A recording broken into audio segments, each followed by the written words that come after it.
Linear magnification of lens. यहां पर हम लोगों को लीनियर मैग्निफिकेशन जैसा हम लोगों ने मिरर में किया था भाई, लीनियर मैग्निफिकेशन को हम लोग क्या कहते हैं, ये हमको साइज ऑफ इमेज और साइज ऑफ ऑब्जेक्ट के बीच में रेशियो बताता है और इसे हम लोग रिप्रेजेंट करते हैं किससे, स्मॉल एम से। स्मॉल एम से हम लोग इसे रिप्रेजेंट करते हैं। क्या होता है भाई स्मॉल एम का मतलब, small M is equal to होता है size of image upon size of object. Okay, या अगर लिखना चाहें तो हम इसको इस तरह से भी लिख सकते हैं, M is equal to I upon ओ।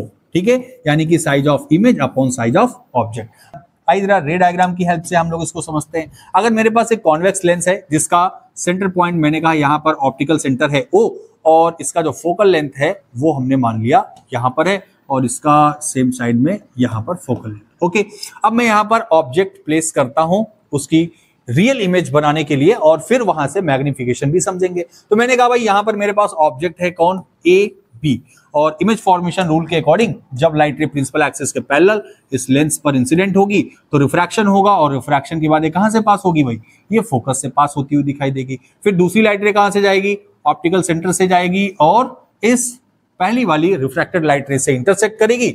जहां पर भी इंटरसेक्शन होगा वहीं पर हमारी इमेज बनेगी जो कि होगी ए डैश बी डैश। ठीक है ना।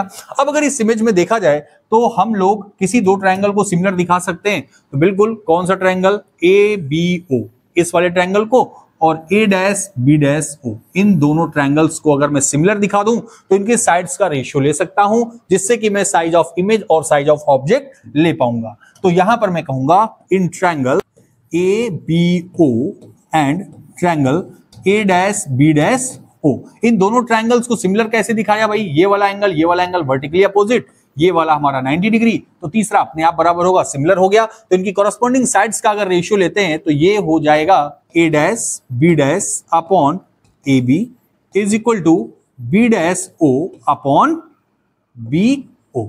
ठीक है, ये हमने यहां पर रेशियो ले लिया। अब यहां पर अगर मैं आपसे कहूं कि ए डैश बी डैश क्या है, तो ए डैश बी डैश हमारे पास है साइज ऑफ इमेज, और ए बी क्या है, साइज ऑफ ऑब्जेक्ट। यानी कि ये जो ए डैश बी डैश है, या इस इक्वेशन को मैं कैसे लिख सकता हूं, मैं इस इक्वेशन को लिख सकता हूं आई अपॉन ओ।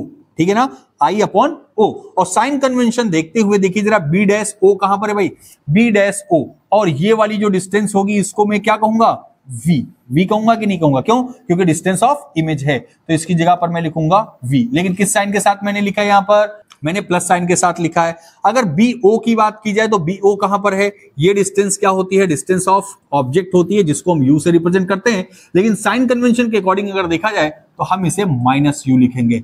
एक चीज और आपने ध्यान दिया होगा कि ये जो हमारी साइज ऑफ इमेज है, यानी कि बी ए डैश बी डैश, ये प्रिंसिपल एक्सिस के वर्टिकली डाउनवर्ड डायरेक्शन में है, और अगर इसे हमें लिखना है तो हम साइन कन्वेंशन देखें तो ये माइनस साइन के साथ लिखा जाएगा। लिखा जाएगा कि नहीं लिखा जाएगा भाई, तो यहां पर ये माइनस और माइनस क्या हो गया, प्लस हो गया। इसका मतलब कि मैं यहां पर मैग्निफिकेशन के लिए जो फॉर्मूला लिखूंगा वो लिख सकता हूं आई अपॉन ओ, और साथ ही साथ अगर डिस्टेंस ऑफ इमेज और डिस्टेंस ऑफ ऑब्जेक्ट के टर्म में लिखना है तो मैं उसे लिखूंगा वी अपॉन यू, और ये हमारा फॉर्मूला निकल करके आता है किसका, मैग्निफिकेशन का।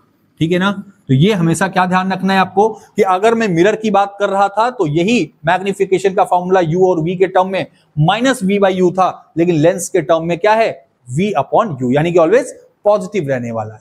अब अगर मैग्निफिकेशन की बात की जाए तो मैग्निफिकेशन हमको क्या बताता है, हमको नेचर ऑफ इमेज या फिर कहें कि साइज ऑफ इमेज और ऑब्जेक्ट के बीच में रिलेशन बताता है। तो जरा ये कुछ टर्म एंड कंडीशंस हैं, उसके बारे में भी हम लोग यहां पर बात कर लेते हैं। भाई मैंने कहा कि अगर मैग्निफिकेशन की वैल्यू हमारे पास पॉजिटिव आती है, या जो भी मैग्नीट्यूड आया वो हमारा पॉजिटिव आया, या अगर मैंने कहा कि मैग्निफिकेशन की जो वैल्यू है उसका मैग्नीट्यूड निगेटिव साइन के साथ आया, तो अगर ऐसा होता है तो हमारा नेचर क्या होगा इमेज का।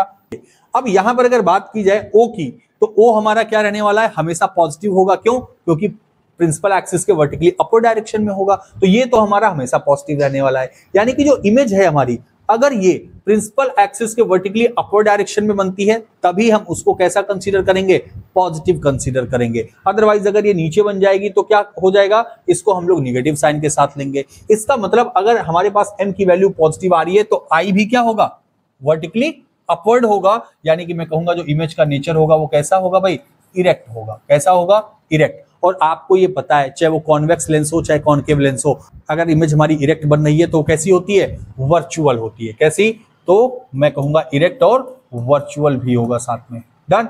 अब अगर बात करते हैं कि मैग्निफिकेशन का मैग्नीट्यूड जो आ रहा है वो माइनस आ रहा है, निगेटिव आ रहा है, इसका मतलब ओ तो हमारा पॉजिटिव रहने वाला है, लेकिन आई की वैल्यू क्या होगी, निगेटिव होगी, तभी एम की वैल्यू हमारी निगेटिव होगी। इसका मतलब कि ऑब्जेक्ट हमारा वर्टिकली डाउनवर्ड डायरेक्शन में बनना होगा, और वर्टिकली डाउनवर्ड डायरेक्शन में अगर बनना प्रिंसिपल एक्सिस के, तो वो इमेज कैसी होती है भाई, तो वो होती है इनवर्टेड। कैसी होती है, इनवर्टेड होती है। और इन्वर्टेड बनने वाली इमेज कैसी होती है, रियल भी होती है। डन, रियल भी होती है। ठीक है। अच्छा, और भी कुछ कंडीशन से जरा देख लेते हैं कि अगर मैग्निफिकेशन की वैल्यू हमारे पास 1 आ जाए, किस केस में आ सकती है भाई 1? देखिए यहां पर जब O और I इन दोनों की वैल्यू हमारे पास क्या हो जाए, इक्वल हो जाए, उसी केस में हमारे पास यहां पर M की वैल्यू 1 आएगी। और अगर ऐसा होता है तो मैं क्या कहूंगा कि जो बनने वाली इमेज है वो कैसी है, सेम साइज है। कैसे ही, सेम साइज है। ओके। अच्छा, अगर मान लिया जाए कि M की वैल्यू 1 से ज्यादा आ जाए, यानी M इज ग्रेटर देन 1 आ जाए, तो किस केस में आ सकता है, M की वैल्यू ज्यादा तभी आ सकती है जब ऑब्जेक्ट की साइज क्या हो, कम हो, यानी यहां पर O की वैल्यू कम हो और I की वैल्यू ज्यादा हो। ठीक है ना, यानी इमेज क्या हो, साइज में बड़ा हो और ऑब्जेक्ट छोटा हो, उसी केस में हमारे पास M की वैल्यू 1 से ज्यादा आ सकती है। तो मैं यहां पर कहूंगा कि जो इमेज का नेचर होगा वो कैसा होगा, इन लार्ज होगा। ओके, कैसा होगा, इन लार्ज होगा। लेकिन अगर मान लीजिए कि M की वैल्यू हमारे पास 1 से कम आ जाए, ठीक है ना, 1 से कम हो जाए, तो वो कब हो सकता है, वो तभी हो सकता है जब साइज ऑफ इमेज क्या हो, कम हो, और साइज ऑफ ऑब्जेक्ट ज्यादा हो। तो इस केस में हम लोग क्या कहेंगे कि जो बनने वाली हमारी इमेज है वो कैसी है, डिमिनिश्ड है। ओके, कैसी इमेज है, तो भाई डिमिनिश्ड इमेज है। तो आप ये देख पा रहे होंगे कि जो मैग्निफिकेशन है उसके बिहाफ पर हम लोग जो बनने वाली इमेज होती है उसके नेचर को भी डिफाइन कर सकते हैं। कब मैग्निफिकेशन की वैल्यू पॉजिटिव, निगेटिव, 1 या 1 से ज्यादा या 1 के बराबर होगी, तो उससे भी हम लोग इमेज के नेचर का पता लगा सकते हैं। तो यहां पर आपने देखा कि लीनियर मैग्निफिकेशन ऑफ लेंसेज, यहां पर हमने इसको भी प्रूफ कर लिया है। उम्मीद करता हूं कि आपको तीनों मेथड समझ में आए होंगे कि जो मैंने लेंस फॉर्मूले को प्रूफ किया है, कॉन्वेक्स लेंस से, कॉन्केव लेंस से, साथ ही लीनियर मैग्निफिकेशन ऑफ लेंसेज भी हमने किया। तो अगर आपको अच्छा लग रहा है तो प्लीज इस वीडियो को लाइक करिए, शेयर करिए और मेरे चैनल को सब्सक्राइब करिए। बने रहिए, जुड़े रहिए। मिलते हैं अगली वीडियो में, तब तक के लिए थैंक यू वेरी मच।